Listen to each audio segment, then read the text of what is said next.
A DePaul University psychologist, Dr. Irma Halfter, has proved beyond any question of a doubt, through years of carefully documented studies, that our ability to learn improves with age. In other words, the old saying, you can't teach an old dog new tricks, may pertain to dogs, but does not apply to human beings. Someone once used that saying to Dr. Robert Hutchins, I believe it was, and he replied, people are not dogs, and knowledge is not a bag of tricks. Dr. Halfter has given new hope and renewed ambition to older people who thought the world had passed them by and that they can never compete mentally with the young. So significant are her findings that more than 600 schools, colleges, universities, government departments, and other interested organizations have asked for copies of her studies, which began when she was a candidate for her doctorate at the University of Chicago.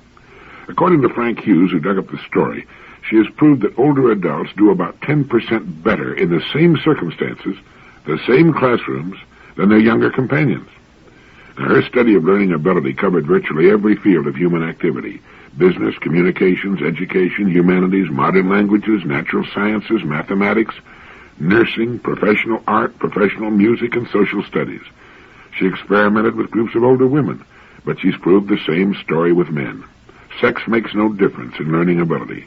As the doctor reported on her tests with women, older women gave a superior total performance and a superior performance in each of the fields of study. In particular, the older women earned more A's than the younger women and had approximately equal percentages of B's and C's and a lesser percentage of D's and F's. One of Dr. Halfter's pet peeves is this business of college for everybody. She says, one of my pet gripes at industry is that they don't need college graduates. They have so routinized industry that the college degree is really foolishness. I think all of society is on a wrong kick on this. College is a way to keep young people out of the labor force, but industry has so routinized jobs that decision-making is gone. So what do you think of that? Her important contribution is that our ability to learn is not impaired with the advance of the years. On the contrary, it gets better. People going back for their college degrees in their 60s find little difficulty in keeping up with their younger classmates. So it isn't your chronological age that matters in the learning process, it's your functional age. And if you're functioning normally, you can learn anything you want to, and on the average, you'll do better than you would have done in your late teens and early 20s. And I think this is good to know. I'm sure the very young are as glad to learn about this as are their parents and grandparents. So if you hear anyone saying, I'm too old to take that up now, you straighten him out. Remember Dr. Hutchins' comeback. The next time you hear someone say you can't teach old dogs new tricks, tell him that people are not old dogs, nor knowledge a bag of tricks. I ran across a quotation that's just too good to pass up. It's by George Bernard Shaw from Back to Methuselah. Imagination is the beginning of creation. You imagine what you desire, you will what you imagine, and at last you create what you will. One of our major problems as persons is that we so often permit our imagination to be confined by our environment and conditions. One of the wonderful things about human imagination is that it can break out of the barriers that tend to limit us physically. It can fly away to greener hills. It can see things not as they are now, but as they can be. It can foretell the future, at least as far as we as persons are concerned, to an altogether unsuspected extent. It can draw the colorful mental images that we hope someday to turn into reality. Imagination is the beginning of creation. We imagine thousands of things, of course, but if we understand the power of imagination, we realize that that upon which our imagination becomes fixed tends to turn into reality. This is good and bad. Just as we can imagine wonderful things and conditions, we can also imagine unhappy, tragic situations. And whatever our imaginations become fixed upon will tend to become real in our lives. That's why control of the mind is so important. Control in the way we control a car. We want it to take us where we want to go. We don't want it to take us into a ditch or into another car. And so we're alert, and we control its speed and direction. It's the only way to drive successfully. Controlling the imagination, or freeing it along positive, growth-directed lines, will lead us in that direction. If we decide upon a goal we think is right and worthy of us, our imagination becomes like a pair of hands holding the picture in our minds, holding it and feeling every part of it, exploring it, turning it over, loving it. And as we hold that picture in the hands of our imagination, we're led toward it. The enormous power of our minds is set the task of achieving it, and the amazing answers begin to come to the surface of our minds. Soon, depending upon the difficulty and complexity of the image, it is ours, It's real. It exists in the world. It is an entity, where before it was only a picture in our imagination. Children have an overabundance of imagination, but it's rampant and uncontrolled, which is as it should be as children. As we grow older, we can put the power of our imagination to marvelous use. We can make of it a servant, a genie, to bring us anything we seriously decide upon, or its equivalent. George Bernard Shaw knew this when he wrote those lines. It's not a new formation. It's as old as philosophy itself. But few of us realize it can put it, this self-fulfilling prophecy, to use for good in our lives. Let me give you that quotation again. Imagination is the beginning of creation. You imagine what you desire, you will what you imagine, and at last you create what you will. My old friend Commander Edward Whitehead, chairman of the board of Schweppes USA Limited, made a talk some time back before the United States Naval Institute, which was so popular they printed it. And in this speech, he talked of the difficulty in finding the kind of men who can make it into top management. The title of his speech was How to Succeed by Really Trying. And in it he said, trying, sustained effort, guts, resilience, the ability to spring back after defeat and discouragement, as well as some measure of ability, are the prerequisites of success. He said moral courage, a vigorous approach to problems, coupled with some degree of tact and preferably some personal charm, marks out the individual from the herd. As an employer, I can tell you that I'm immediately impressed by a young man who differs with me, who takes a different standpoint and does not hesitate to say so. Clearly, if he's going to survive, he must be right on at least some occasions. Also, his manner and approach must be respectful. But it never ceases to amaze me how few are willing to question, to challenge, still less reject the viewpoint pontificated by the boss. In the BBC broadcast Talk on Management Succession, his late boss, Sir Frederick Hooper, Commander Whitehead said, who is regarded as something of an expert in this field, referred to the difficulties of finding the right men to succeed in top management. He explained why he had learned to reject the specialist, the expert who developed such a penchant for his own particular field that he was seldom able to see a thing whole, to take the broad view. Even the all-rounder, the solid, reliable, capable administrator who ponders each and every problem and eventually comes up with an answer that is probably right, is not the man for top management, he said. The best candidate is likely to be the difficult, intractable fellow who gets under the skin of those above, below, and around him, the chap with insatiable curiosity, who challenges accepted notions, who will never accept anything, who always asks questions and wants to know if there might not be a better way.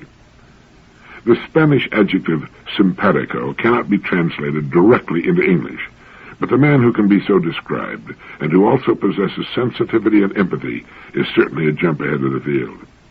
The capacity to get quickly on terms with the other person, to tune in on his wavelengths, to be able to judge his reactions to what you say is an invaluable attribute. If you have it, you know at once how far you can go, whether to suggest, persuade, flatter, cajole, or beat him over the head. This tells a young man full of steam and ideas how far he can go in forcing them upon a reluctant boss. The extent to which this quality is present is immediately conveyed to the man whose opinion you're trying to influence. If it's there, if he feels that you are simpatico, he will listen and be disposed to do what you want him to do. Some ideas on how to get to the top, or how to pick people for top management jobs. The best candidate is likely to be the difficult, intractable person who gets under the skin of those above, below, and around him, the person with insatiable curiosity, who wants to know if there might not be a better way. Many people, seeing Commander Whitehead in the well-known television commercials, do not realize that behind that famous beard and rich British accent is one of the finest minds in modern business management. His success in introducing his product to the world outside of England, Schweppes Tonic, is legendary. In his talks, he stresses the need for vigor, physical and mental. Feats of creative genius have been performed by ailing men, he said, men who were barely alive. But ordinary mortals cannot hope to emulate genius. For us, it's fair to assume that we can do a good day's work only when we're fit. The mind is a part of the body. It is all of a piece. And only if the body is in good shape does the mind continue to initiate things and function to maximum effect. Going further than that, prodigious efforts, great works, can only be done by a man with a superabundant energy and vigor. This comes sometimes as a gift from God, but if that is not the case, only hard work, years of discipline, years of training will produce the same effect. He goes on to say, personally, I can't even pretend to function efficiently if I'm feeling under the weather. I know, however, that when I'm in normal health, I function almost aggressively, laying about me in all directions at quite a pace. It's tough on my staff, but it gets things done. This vigor stems, I think, from being fitter than most of my contemporaries, and it's not happened by accident. I train for the job. Moreover, I promised myself many years ago that, God willing, I'd live to reap the benefits of my labors. My experience, he goes on to say, indicates that considerations of this kind arise too frequently when it's too late, when a man has exhausted his reserves by years of abuse. Beyond a certain age, it is too late to repair the damage. I attach enormous importance, he said, to this attribute for reasons closely connected with that vital characteristic, resilience, the ability to spring back after defeat. A man needs vigor to stay the course.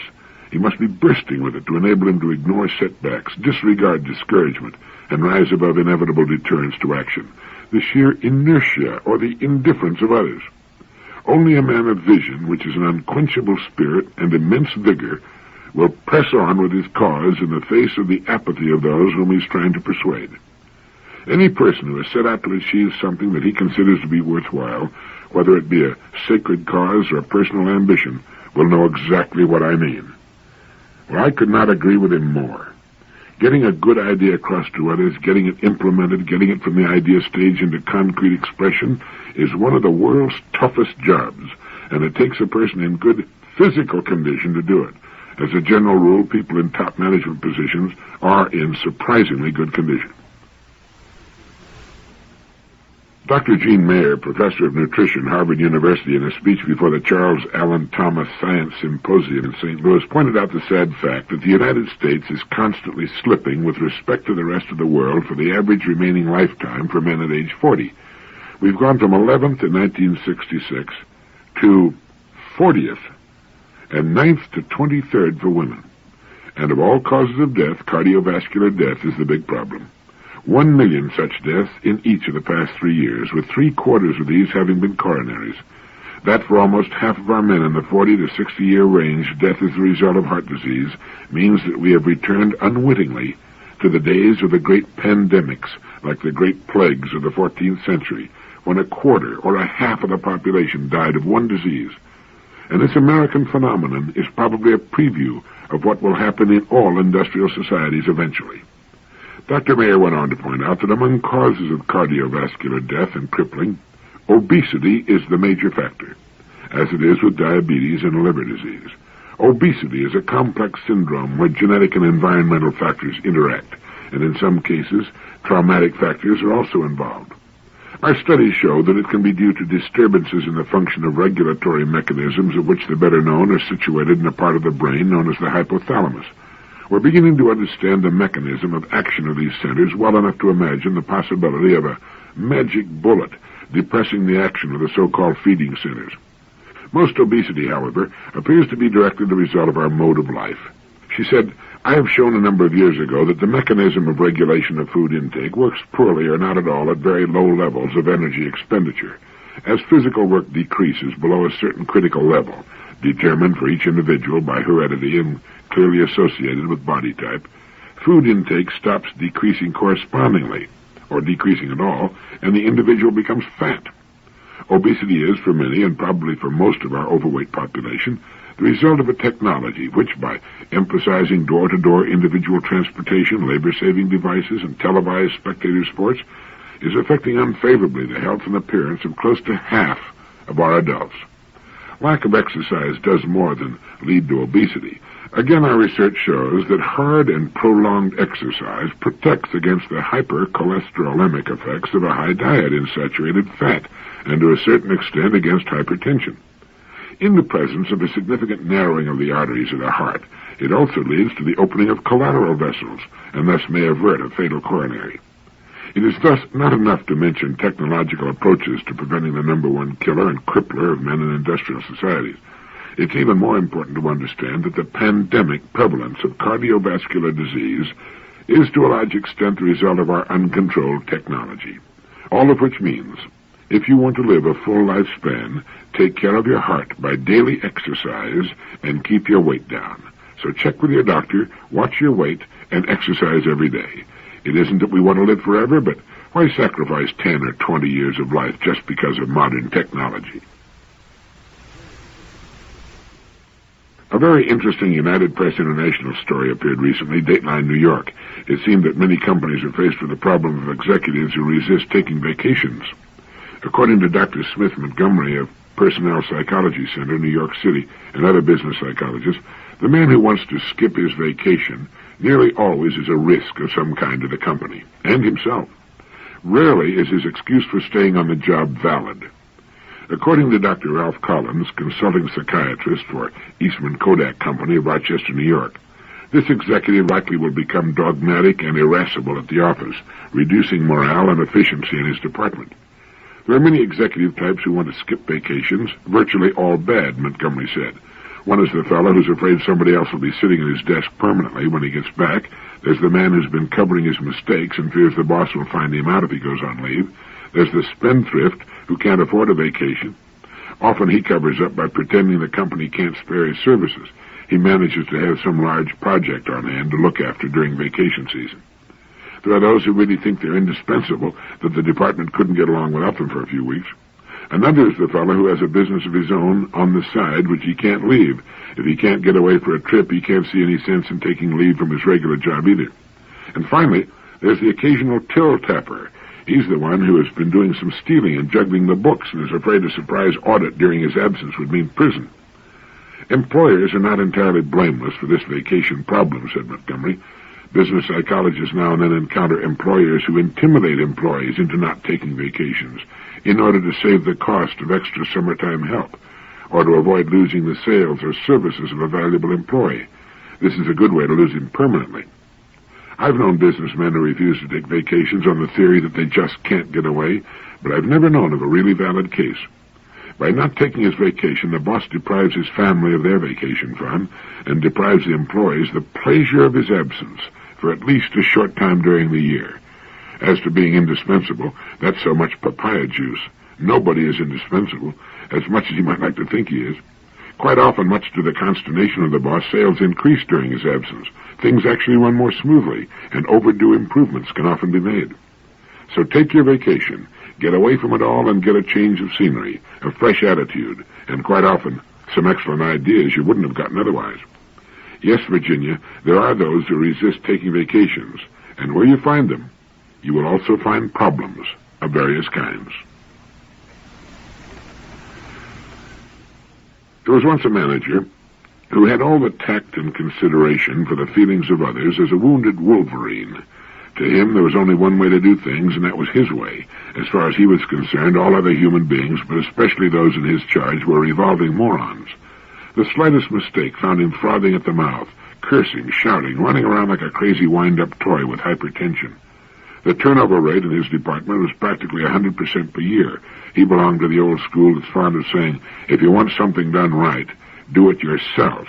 That statement, incidentally, is the most blatantly conceited, stupid remark ever uttered by a creature famous for making stupid remarks. It assumes that no one else on earth can do a particular job as well as I can. That has to be false on the face of it. What the person who says that really means is, if you want something done the same old way, the way you like to see it done, then do it yourself. Anyway, this manager of whom I speak was a problem for the whole company and was fast becoming about as popular as a cute athlete's foot. Finally, it was suggested to him that he have a frank evaluation session with his people, with the idea of reaching better accord and bringing more peace and productivity into his department. The suggestion was made to him by a person of higher authority, so he went along with it. He got his people together and leveled with them. He wanted their opinions of him and their suggestions as to how their department could be more efficiently operated. Well, it was a revelation. The manager learned that he was not held in high esteem by his people, that they only tolerated his thoughtless and dictatorial methods because of the paycheck. But the most revealing and interesting question came from one of the youngest men in the department. He asked, "Where did you learn to manage others?" Well, this brought about a deep and prolonged silence, and it turned out that this manager had never studied management at all. He had never in his life read a single book on management techniques or how to get along well with other human beings. It seems that he had taken it for granted that management ability came along as standard equipment like a navel at birth.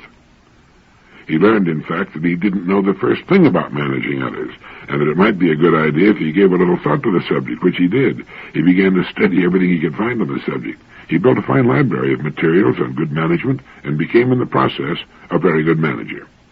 The turnover in his department dropped to normal, people walked around smiling and whistling for a change, and productivity soared. The moral of the little story is that if you're a manager, have some frank, no-holds-barred evaluation sessions with your people. Tell them that what they say will have no effect on their jobs, and then listen. Getting along well with other people is still the world's most needed skill. With it, there's no limit to what a person can do. We need people. We need the cooperation of others. There's really very little that we can do alone. A really good novel is a rare and wonderful thing. We look forward to getting back to it, and we hate to put it down. Even though we rush through it, we hate to see it come to an end.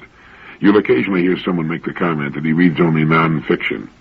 In nonfiction, we seldom see the real truth, as far as people are concerned, except for those books about people written by experts. It is in fiction that the truth may be told. We can easily speak the deepest truth about ourselves when we're putting the words in the mouth of a so-called fictional character. Fictional characters can do or say anything, and we are safe and can say, well, it's only fiction. About the novel Henry James wrote, the advantage, the luxury, as well as the torment and responsibility of the novelist is that there's no limit to what he may attempt as an executant, no limit to his possible experiments, efforts, discoveries, successes. This is what makes writing a novel so exciting a thought to so many people. There's simply no limit as to what may be attempted. But, and this is the but that usually stands between the so-called novelist and his readers. Henry James also said, the only obligation to which in advance we may hold a novel without incurring the accusation of being arbitrary is that it be interesting. To be interesting, there's the rub, because to be interesting, you've got to be good. You have to write in such a way that the words themselves, the little black marks on the printed page, disappear, and only the thoughts and ideas and action in the drama, the smoothly flowing dialogue come through. The legend at the beginning of a good novel, the disclaimer about the characters being fictitious and any resemblance to persons living or dead being purely coincidental, is, of course, so much hogwash. The characters are not fictional. They're real. They are people we've met many times or read about in our daily newspaper. Novelists take their characters from real life, changing only the names and places to avoid suit for libel, not for misrepresentation, but for all too accurate a picture of the real person. To get an education, we've got to read a great deal of nonfiction. To be a successful writer, one needs reference books of various sorts, the more the better, all of which are nonfiction. Most of our reading is nonfiction, and that's fine. But if you've never tried good fiction, or have gotten out of the habit of reading good fiction, try it again. I had a letter the other day from a woman, a widow who lives in the South. She said she found much of her existence rather bleak. Good fiction will bring a whole new, exciting, colorful world into our lives. The person who loves books is never very lonely for long.